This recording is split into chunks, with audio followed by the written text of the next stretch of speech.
ఇక కాపు సామాజిక వర్గ ఆందోళనకారుల దాడిలో రత్నాచల్ ఎక్స్ప్రెస్ పూర్తిగా దగ్ధమైంది. తూర్పుగోదావరి జిల్లా తునిలో కాపు ఐక్య గర్జన తర్వాత రైల్వే స్టేషన్లో ఆగి ఉన్న ఎక్స్ప్రెస్ ట్రైన్కి ఉద్యమకారులు నిప్పు పెట్టారు. దీంతో రైలు పూర్తిగా దగ్ధమైంది. దాడి తర్వాత రైల్లో పరిస్థితిపై మా కరెస్పాండెంట్ వెంకట్ మరింత సమాచారం అందిస్తారు. నేపథ్యంలో తునిలో చోటు చేసుకున్న ఉద్రిక్తతలు ఇప్పుడిప్పుడే చల్లారుతున్నాయి.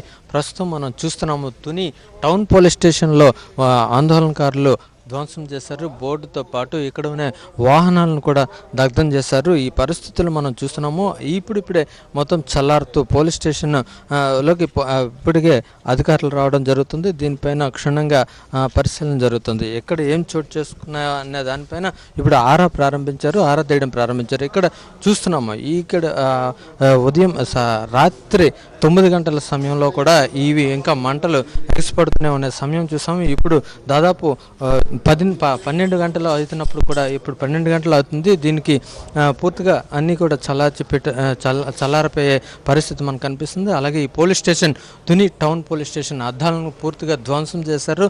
ఈ మాబ్ అంతా కూడా లోనికి రావటం ఇవన్నింటిని కూడా ధ్వంసం చేసి వెళ్ళిపోవడం జరిగింది. ఆ సమయంలో పోలీసులు ఏ ఒక్కరు కూడా ఇక్కడ ఉండే పరిస్థితి కనిపించలేదు. ఎందుకంటే ఉద్రిక్తతల నేపథ్యంలో పూర్తిగా ఎవరు ఇక్కడికి వచ్చే పరిస్థితి లేదు. అయితే ఇప్పుడు ప్రస్తుతం మనం చూస్తున్నాం ఈ పోలీస్ స్టేషన్ చుట్టూ కూడా బెటాలియన్స్ ఏర్పాటు చేయడం జరిగింది. స్పెషల్ పార్టీ ఇక్కడికి రావడం జరిగింది. ఫోర్స్ అంతా కూడా ఇక్కడ సెక్యూరిటీ వైజ్గా రావడం జరిగింది. వీళ్ళందరినీ కూడా పోలీస్ స్టేషన్ వద్ద ఉండి పూర్తిగా సెక్యూరిటీ ప్రదేశాలకు తరలించే పరిస్థితి మనకు కనిపిస్తుంది. అలాగే ఇవన్నీ కూడా ఈరోజు ఈ రాత్రిపూట అంతా కూడా గస్తీ నిర్వహించి ఉద్రిక్తతలను చల్లార్చే ప్రయత్నాలు అయితే చేస్తున్నారు. పూర్తి స్థాయిలో సెక్యూరిటీ మొబిలైజ్ చేసుకుంటున్నారు.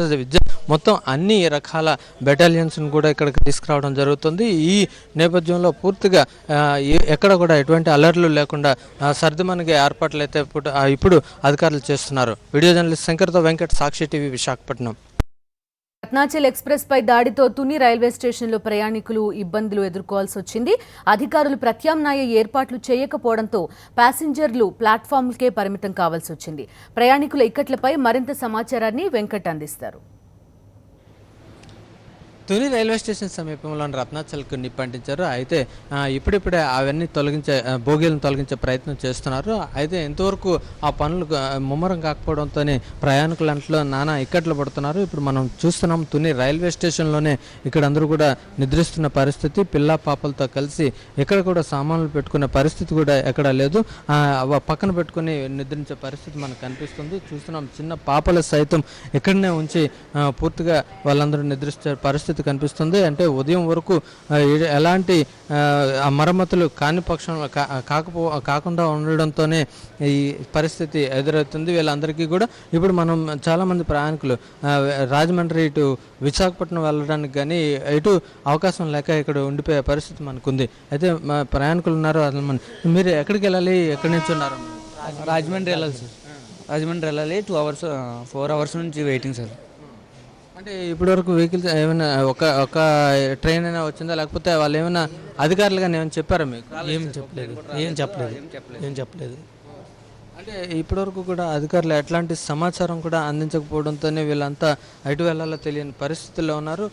సార్ మీరు ఎటు వెళ్ళాల్సిన పరిస్థితి రైలుకి కానీ ఇట్లా కానీ అంటే రైలు ఇబ్బంది కలుగుతుందా ఏమైనా అట్లా అంటున్నారు? ఇబ్బంది పడతారు కదండి, ప్రయాణికులు ఇబ్బంది పడతారు కదా. అంటే వాళ్ళకి ఎట్లాంటి సమాచారం వాళ్ళు ఎలా చూస్తున్నాం బస్సులు ఆర్డీఓ గారు, కలెక్టర్ గారు, వీళ్ళందరూ జేసీ గారు వచ్చి బస్సులు అవి ఏర్పాటు చేశారండి. బస్సులు అవి వాళ్ళని తరలించారండి. చాలా మటుకు పాలు, ఫుడ్ అవన్నీ ఇచ్చారండి. ఫుడ్ అది కూడా ఇందాకల దాకా పంచిపెట్టారండి. అది అయితే సాధారణంగా ఇదే పరిస్థితి కూడా వికలాంగులు, చిన్నపిల్లలు చాలా ఇబ్బంది పడతారండి. అటు వెళ్ళలేము, ఇటు ఉండలేము సార్. ఆ ట్రైన్ మీద రాళ్ళు ఇసిరేయడము, ఇచ్చేయడము, హ్యాండిక్యాప్లు ఇట్టే పరిగెట్టగలరండి. చాలా ఇబ్బందిగా ఉందండి. పడుకోవడానికి కూడా ఎంతో ఇబ్బందిగా ఉంది. మీరు ఎవరి నుంచి వచ్చారబ్బా?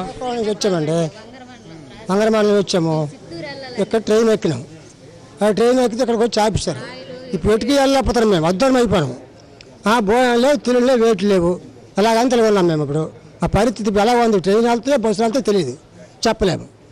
ఆ రాళ్ళతో చూపించి నా దగ్గరికి ఇచ్చేసి వాళ్ళు మా తిరుపతి వాళ్ళు ఇప్పుడు అది పరిస్థితి చూస్తున్నాము. చిత్తూరు వెళ్లాల్సిన వాళ్ళు ఇప్పటికీ ఇక్కడే ఉండిపోవడంతోనే ఏం చేయని పరిస్థితుల్లో ఉన్నారు. అలాగే చాలామంది హైదరాబాద్ వెళ్లాల్సిన ప్రయాణికులు కూడా ఇక్కడే ఉండిపోయే పరిస్థితి మనకు కనిపిస్తుంది. ఎటువంటి సౌకర్యాలు లేకపోవడంతోనే ప్లాట్ఫామ్ పైన పడుకోవాల్సిన దుస్థితి ఏర్పడింది. చూస్తున్నాం మనం, పిల్ల పాపలు ముసలి వాళ్ళు అందరూ కూడా సామాన్లు తను తెచ్చుకునే సామాన్లతో సైతం ఇక్కడే మనకి ఉంటున్నారు. అలాగే ఇప్పటివరకు కూడా రైల్వే అధికారులు ఎలాంటి సమాచారము ఇవ్వకపోవడం, అలాగే ఏదో తూతు మంత్రంగా అధికారులు అయితే చిన్నపాటి పాలు ఎట్లాంటి సౌకర్యాలు కనిపించడం చేశారు తప్ప మిగతా ఎట్లాంటి సౌకర్యాలు కానీ ఇన్ఫర్మేషన్ కానీ లేకపోవడంతో చాలా ఇక్కట్లు పడుతున్నారు. మీరు ఎంతవరకు వెళ్ళాలండి? ఎప్పుడు వచ్చారు అసలు ఇక్కడికి? మేము 4కి వచ్చాం. సికింద్రాబాద్ వెళ్ళాలి విశాఖ ఎక్స్ప్రెస్లో. ఇన్ఫర్మేషన్ ఇచ్చారా ఈ రైల్వే వాళ్ళు కానీ? ఎట్లా ఏమని చెప్పారా? లేదండి, అంటే అడిగితే లేట్ టైం పడుతుంది అన్నారు అంతే. ఇంకా ఇప్పుడు క్యాన్సిల్ చేశారు గోదావరి, ఇంకా వేరే ఏసీ ట్రైన్ క్యాన్సిల్ చేశారు. విశాఖ ఇంకా క్యాన్సిల్ చేయలేదు. అది ఇంకెప్పుడు వస్తుందో తెలియదు. చూస్తున్నాం వీళ్ళందరూ కూడా పడిగాపులు కాస్తున్నారు, ప్లాట్ఫామ్ పైన వేచి చూస్తున్నారు. ఎప్పుడు రైలు వస్తుందా అనేది ఎటువంటి సమాచారం లేకపోవడంతోనే వాళ్ళందరూ కూడా ఎటు ఆలోచించుకోలేని పరిస్థితుల్లో ఉన్నారు. వీడియో జర్నలిస్ట్ శంకర్తో వెంకట్, సాక్షి టీవీ, విశాఖపట్నం.